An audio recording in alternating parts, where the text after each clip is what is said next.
só no aspecto emocional, comportamental, trabalhando com a neurociência, trabalhando com a neurolinguística, mas também apresentando você outros saberes que se relacionam de uma forma direta ou indireta com o pensar, com o comportamento, com as emoções, com os sentimentos, com as aspirações, com o ser no modo geral e existencial. Vamos juntos no que se segue, tá? Portanto, a obra de Hegel, sob até seu aspecto pedagógico, tá? É primeiramente encarado uma questão muito importante, que é a sua perspectiva.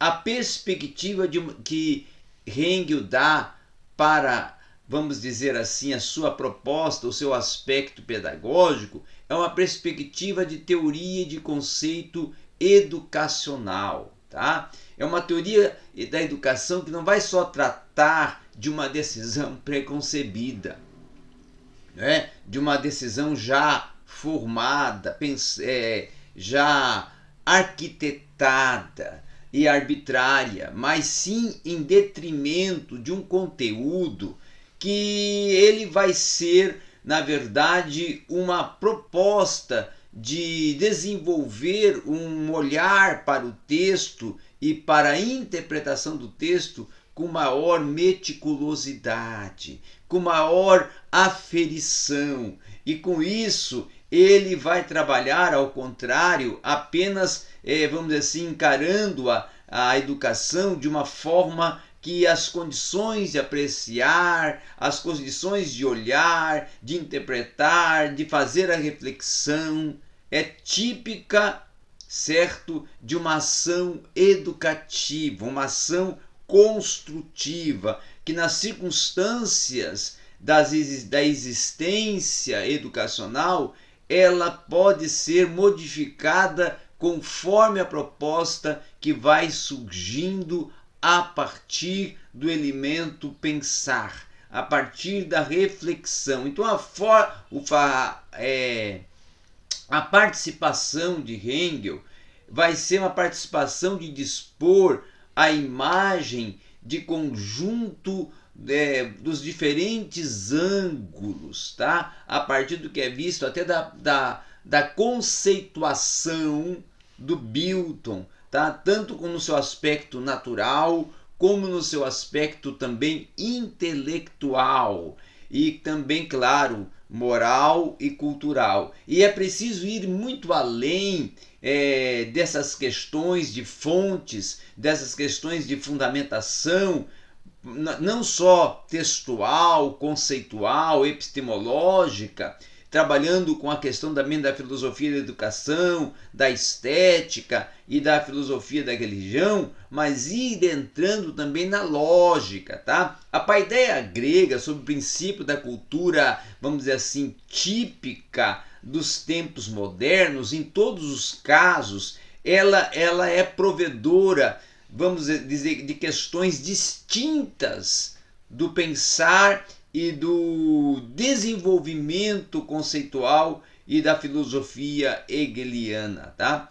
Quando nós pensamos também de aspectos distintos hegelianos, nós vamos pensar, por exemplo, no domínio pedagógico, que é sempre pronunciador nesse aspecto de totalidade, como é a questão do Bilton, tá? Que seria um elemento epistêmico e conceitual proponente na pedagogia filosófica de Hegel. O conceito de educação, no entanto, não era estranho para ele, não era estranho na visão de Hegel, e fazia parte, na verdade, de todas as suas grandes ideias na sua época, mesmo até se o seu lugar não fosse em conteste nesta oposição entre educação, cultura, ensino, método, num momento até que não era mais possível, tá, abranger as orlas de toda a educação se soubesse o princípio, não é? Então, nós poderíamos dizer que seria um princípio da razão prática dentro de uma proposta associativa de ideias mais fundamentais do pensar pedagógico, tá? Do aplicar pedagógico. Agora, quando nós vamos ver também uma outra questão importante, é que vamos dizer que Hegel trabalha com questões pedagógicas muito no quesito de expectativas, tá? Que são aquelas expectativas que para Hegel se tornaram frustradas através dos anos, e Hegel readapta e promove novas vertentes, novas possibilidades a partir destas expectativas que foram, vamos dizer assim, descartadas, tá? Então, podemos dizer que Hegel reconstrói alguns aspectos, alguns pontos de vista, e é significativo dizer também que Hegel assinale para a pedagogia, tá, a cultura do espírito subjetivo. A cultura do espírito subjetivo. Que a propósito, tá, da situação do docente, ele recorde a que ponto Cristo, em seu ensino, só tinha em vista, tá? Aí entra numa questão de filosofia da religião, a formação, Bilton, e a perfeição do indivíduo. Nos dois casos, segundo Hegel, a tarefa é tornar os homens morais, tá?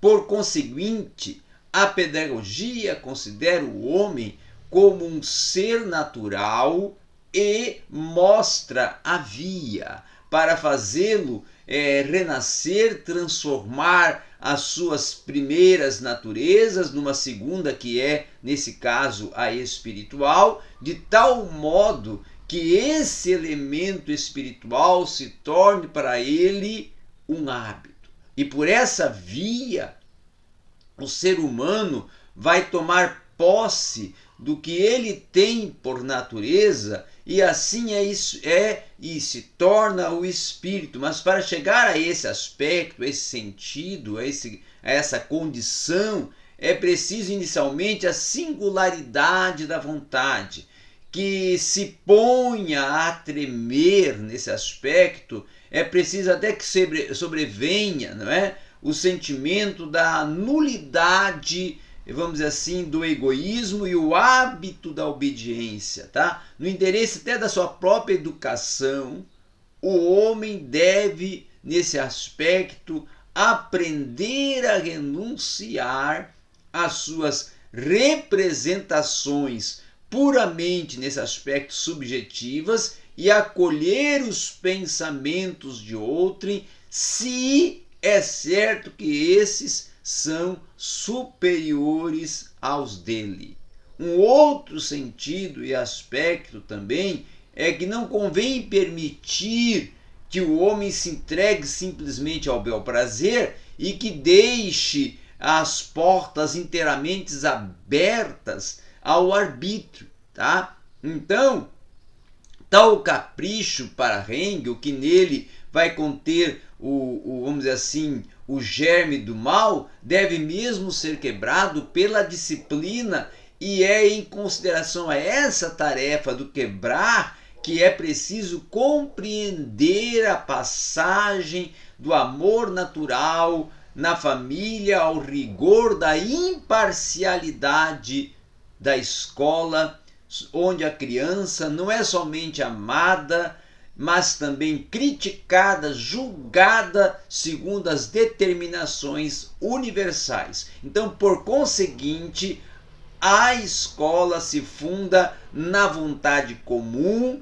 e o interesse do ensino, tá? O interesse do ensino se concentra unicamente na coisa que deve ser apresentada e captada. Então, logo a tarefa da educação vai consistir não somente, tá, em tomar as medidas necessárias para que o desenvolvimento natural e espiritual transcorra tanto quanto possível e também até sem entraves, mas também para que a vida individual, a vida comunitária seja conduzida sobre a mais elevada perfeição, num discurso que é refletido, num pensamento que é penetrante, tá? Numa ação conforme a natureza, até segundo a convicção de Hegel. Isso só seria até possível se, de um ponto de vista ao mesmo tempo prático e poético, fossem ultrapassadas as separações psicológicas entre a vontade e a razão, até com uma disjunção que é imposta pela moral moderna entre as virtudes éticas e dianoéticas, tá? Com o efeito dessas duas oposições tenderem a destruir a unidade da ação, confirmando assim a incapacidade de se reconhecer em seus atos, tá? E até em suas obras também. De um ponto de vista filosófico, então, essa alienação ela irá conduzir, como se sabe, a uma ética superficial do sucesso, de um lado, e até como uma reação a uma ética da opinião, na interiorização da qual Hegel via o perigo do isolamento ético e moral. Daí então podemos dizer que a dureza dos seus juízos sobre a ironia romântica e as suas consequências para a ética filosófica se tornam desmembrada entre o além, tá? O desejado e o aquém decepcionante, e a nova filosofia moral refletida manifestamente em uma consciência que, vamos dizer assim, dilacerada, desbaratada, inclusive até cuja certeza e cuja verdade, tá? Venha a promover, a conceder um elemento que seja propulsor, que seja impulsionador também de uma visão não contraditória, mas uma visão que ela seja confrontadora numa dialética que é a dialética hegeliana, tá? Então, as concepções antigas, medievais e modernas na cultura, Hegel vai estudar a fundo as possibilidades e os limites, que sem dúvida nenhuma vão se tornar depois o processo de formação moral e intelectual dentro das suas etapas e das suas manifestações. Então ele vai ser um filósofo que vai distinguir, tá? Os diversos lados de diversidade, de planos e de formas diversas em todo o aspecto do excessivo cultural, certo? Do excesso da cultura, da perversão da cultura e até, vamos dizer assim, do esclarecimento que a cultura pode trazer, que seja uno ou seja também até diverso, individual, plural, certo? Então é essa a visão, a proposta, o dialogar de Hegel com a formação, o conceito de ética, de visão de mundo e até de aplicação de Bilton como elemento epistêmico do pensar hegeliano para a formação do ser. Obrigado a todos.